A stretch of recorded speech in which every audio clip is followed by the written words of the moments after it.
Animation.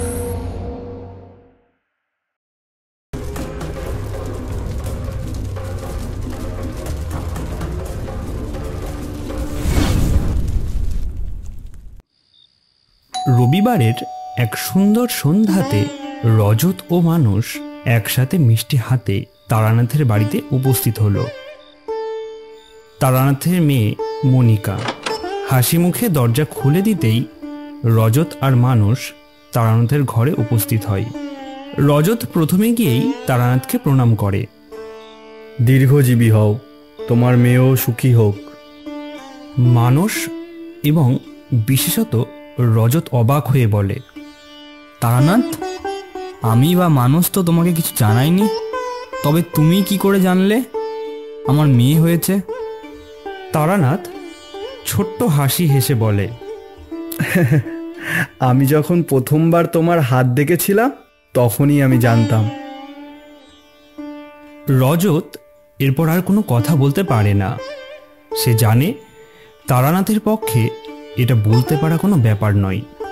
রজত এবার তারানাথকে বলে, আমি আমার মেয়ের নাম রেখেছি পরী, কারণ পরী নামটার মধ্যেই এক সৌন্দর্য বিরাজ করছে। তারানাথ তান্ত্রিক কিছুটা সময় রজতের দিকে একভাবে তাকিয়ে থাকার পর বলে উঠলেন, পরী নামটার মধ্যে এক ঐশ্বরিক সৌন্দর্য বিরাজ করলেও কখনো কখনো পরীর পিছনে এক ভয়ানক চেহারা লুকিয়ে থাকে। রজত আর মানুষ একসঙ্গে বলে ওঠে, পরীর পিছনে কোনো ভয়ানক চেহারা লুকিয়ে আছে, তাও কি সম্ভব? নিশ্চয়ই এমন কিছু অভিজ্ঞতা তোমার জীবনে আছে। আজকের সন্ধ্যাতে তাহলে সেই ঘটনাই শোনাও। তারানাথ তান্ত্রিক মেয়ে মণিকে রজতের আনা মিষ্টিগুলি সকলকে ভাগ করে দিতে বলে। কিছু সময় পর তারানাথ মিষ্টি ও এক কাপ লেবু চা খেয়ে পরীর পিছনে লুকিয়ে থাকা ভয়ঙ্কর চেহারাকে নিয়ে গল্প বলতে শুরু করে। তোমাদেরকে তো আগেই জানিয়েছিলাম যে আমি কোনোদিনই বাড়িতে বেশি দিন থাকতে পারি না। তো এমনভাবেই এক সময় বাড়ি থেকে বেরিয়ে কিছুদিন চলার পর আমি উপস্থিত হই মেদিনীপুর জেলাতে। তখনই কিছু দূরে একটি বেশ বড় বাড়ি চোখে পড়ে। বাড়িটি দেখেই বোঝা যাচ্ছে এটি কোনো রাজবাড়ি, কিন্তু রাজবাড়িটির অবস্থা যে তেমন নয় তাও বুঝতে অসুবিধা হয় না। ধীরে ধীরে রাজবাড়িটির কাছে পৌঁছাতেই এক বিচ্ছিরি গন্ধ আমাকে আচ্ছন্ন করে ফেলল। আমি বুঝতে পারলাম এই রাজবাড়িতে এখন ভয়ানক বিপদ আগত। খুব শীঘ্রই এই রাজবাড়িতে মৃত্যুর মিছিল নামবে। আমাকে যেভাবে হোক রাজবাড়ির সকলকে রক্ষা করতে এখানে 2-1 দিনের জন্য থাকতেই হবে।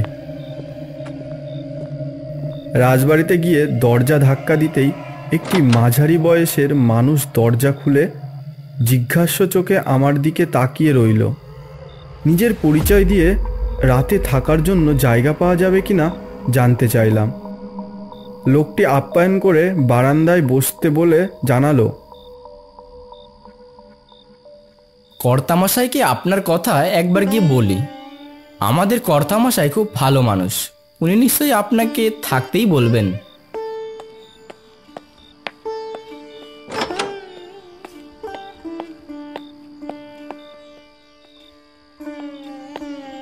কিছু সময় পরে একটি বয়স্ক মানুষ হাসি মুখে হাত জোড় করে বাইরে বেরিয়ে আসেন। নমস্কার, আমার নাম হেমেন্দ্র রায়চৌধুরী। আমি নরহরির কাছে আপনার ব্যাপারটা শুনলাম। আপনি পণ্ডিত মানুষ, আমার বাড়িতে থাকলে আমাদের পরিবারের সকলের জন্য মঙ্গল। তাই শুধু এক রাত কেন, আপনি যতদিন খুশি এখানে থাকুন। আমার বুঝতে অসুবিধা রইল না। ইনি এই রাজবাড়ির কর্তা। মানুষটির অমায়িক ব্যবহার আমাকে অভিভূত করল। আমার ভেবেও খারাপ লাগলো এই ভালো মানুষটির বাড়িতে যে কি ভয়ানক এক অশুভ শক্তি গ্রাস করেছে তা উনি আন্দাজ অবধি করতে পারছেন না। আমি তখনই ঠিক করি এই বাড়িতে কোনো বড় বিপদ আমি হতে দেব না। কিভাবে এই বাড়িতে অশুভ শক্তি প্রবেশ করেছে তা আমাকে এই বাড়িতে থেকেই জানতে হবে।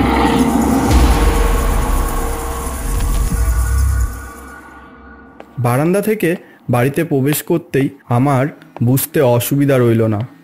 অশুভ শক্তির প্রভাব এই বাড়িতে অনেক বেড়ে গেছে। আজ রাত থেকেই ভয়ঙ্কর কিছু ঘটবে, কিন্তু আগে থেকে বেশি কিছু বললে বাড়ির সকলে ভয় পেয়ে যেতে পারে। এই ভেবে আমি হেমেন্দ্রবাবু বা অন্য কাউকে কিছু জানালাম না। হেমেন্দ্র কুমার বাবু সুন্দর একটি ঘরে থাকার বন্দোবস্ত করে দেয়।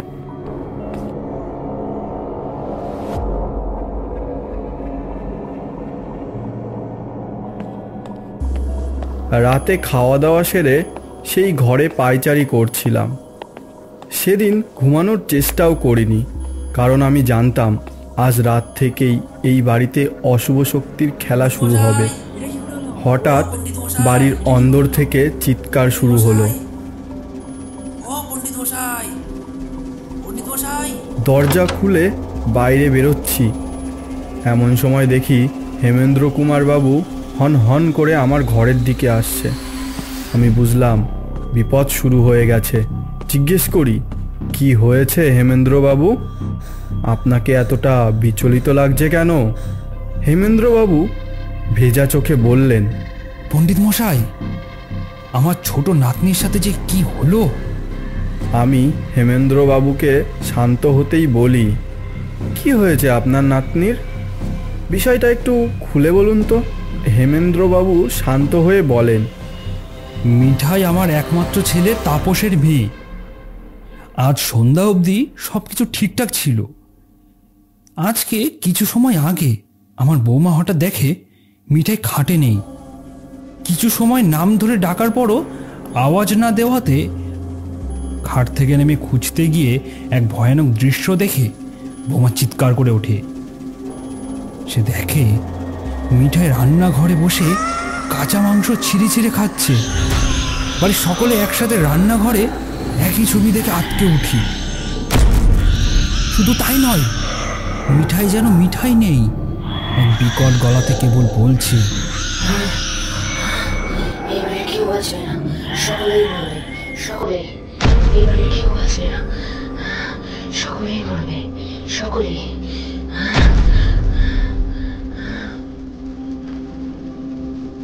আপনি বলুন পণ্ডিত মশাই, এবার কি করি?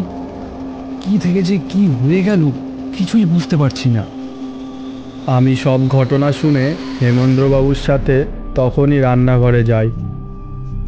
সেখানে গিয়ে দেখি ছোট্ট মেয়েটি কাঁচা মাংস ছিঁড়ে ছিঁড়ে খাচ্ছে, মুখের চারিপাশে রক্ত লেগে।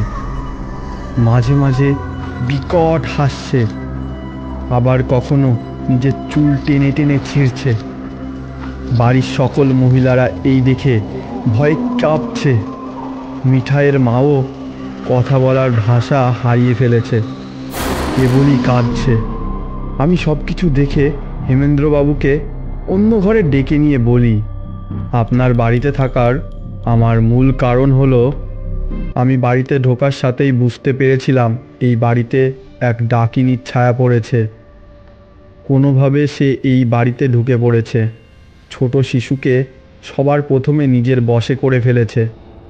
তাড়াতাড়ি কিছু না করলে কয়েকদিনের মধ্যেই আপনার নাতনি মারা যাবে এবং ধীরে ধীরে বাড়ির সকলেই মৃত্যুর কোলে ঢলে পড়বে।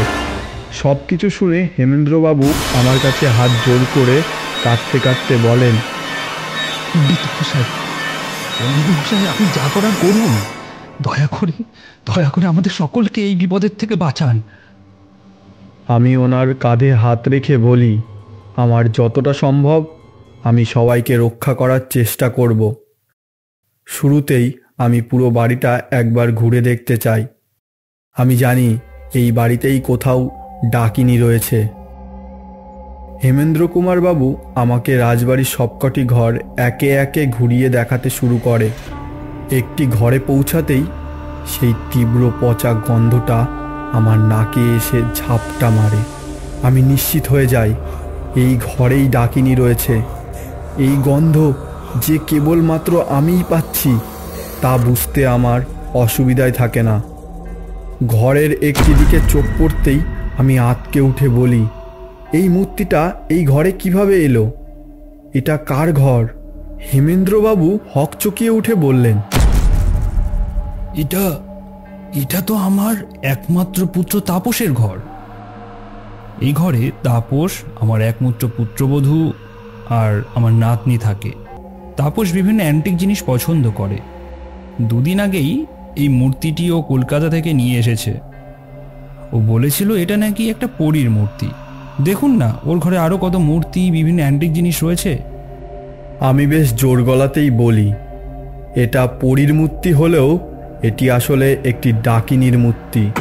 এই মূর্তি দেখতে সুন্দর হলেও এর পিছনে লুকিয়ে আছে এক ভয়ানক চেহারা। এই মূর্তি কেউ বাড়িতে আনলেই তার পিছু নেয় এই ভয়ঙ্কর ডাকিনী, যে এক ভয়ানক প্রেত। ধীরে ধীরে বাড়ির সকলের শরীরে প্রবেশ করে, নিজের বশবর্তী করে ফেলে এবং দিন তিনিকের মধ্যেই সেই ব্যক্তিকে সম্পূর্ণ শুষে নিয়ে তাকে নিয়ে যায় নরকের গহীন অন্ধকারে। সব কিছু শুনে হেমেন্দ্রবাবু ঠক ঠক করে কাঁপতে থাকে। বাড়ির সকলকে ডেকে আমার মুখ থেকে শোনা সকল ঘটনা খুলে বলে। একটি সুন্দর পরীর মূর্তির পিছনে যে কি ভয়ঙ্কর চেহারা লুকিয়ে আছে তা ভেবে সকলেই শিউরে ওঠে। আমি সবাইকে এই ঘরে ঢুকতে বারণ করে দিই, আর হেমেন্দ্রবাবুকে জানাই কালকে রাতে আপনাদের বাড়ির কাছে শ্মশানে মৃত লাশের ওপর বসে ডাকিনীর বশের মন্ত্র পড়ব। শুধুমাত্র সেইভাবেই এই ডাকিনীর হাত থেকে মুক্তি পাওয়া সম্ভব। তারপর তাপস আমার পায়ে হাত দিয়ে বলে, পণ্ডিত মশাই, আমার মেয়েকে আর বাড়ির লোককে এই ডাকিনীর হাত থেকে রক্ষা করুন। আমি জানতাম না যে কি বিপদ আমি বাড়িতে ডেকে নিয়ে যাচ্ছি। আমি কেবল মাথা নাড়লাম, কারণ আমি জানতাম যে এই ডাকিনীকে এই বাড়ি থেকে সরানো অতটাও সহজ হবে না। একটু ভুল হলে বাড়ির সকলের সাথে আমারও মৃত্যু নিশ্চিত। পরের দিন সকাল থেকে সবাই চুপ। এই হাসি খুশি বাড়িতে এক ভয়ানক কিছু অন্ধকারের দৃষ্টি পড়েছে। হেমেন্দ্রবাবুর নাতনি মিঠাই সারা রাত নানান কাণ্ড করার পর সকাল থেকে ঘুমাচ্ছে। সেদিন রাতে হেমেন্দ্রবাবুর বাড়ির কাছে শ্মশানে এক মৃত লাশের ওপর বসে ডাকিনীর মন্ত্র বলা শুরু করি। পাশেই রাখা ছিল সেই পরীর মূর্তি। চারিদিকে কেবল অন্ধকার, এদিকে ওদিকে ভাঙা হাড়ি, আত পোড়া লাশ পড়ে আছে। আমার সাথে শ্মশানে এসেছিল কেবল হেমেন্দ্রবাবু। উনি একটি তেঁতুল গাছের পাশে দাঁড়িয়ে ভয়ার্ত দৃষ্টিতে দেখছিল। রাজবাড়ির আর সকলেই বাড়িতেই ছিল।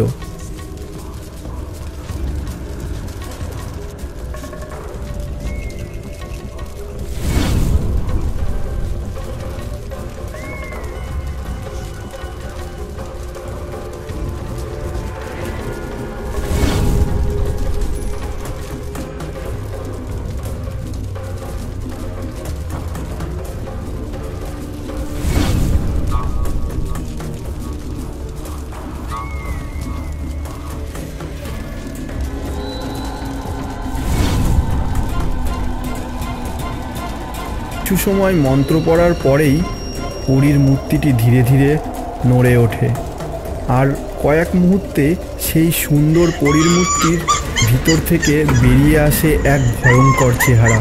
সেই ভয়ঙ্কর চেহারা যেন আমাকে ছিঁড়ে খেতে চাইছে।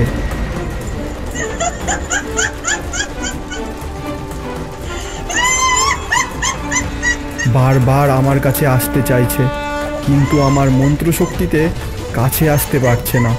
এইভাবে ঘণ্টাখানেক মন্ত্র পড়ার পর মরণ চিৎকার করে ভয়ঙ্কর চেহারার ডাকিনী ধীরে ধীরে আগুনের মধ্যে মিলিয়ে যায় এবং সেই সাথে পরীর মূর্তিটাও বাতাসে মিলিয়ে যায়।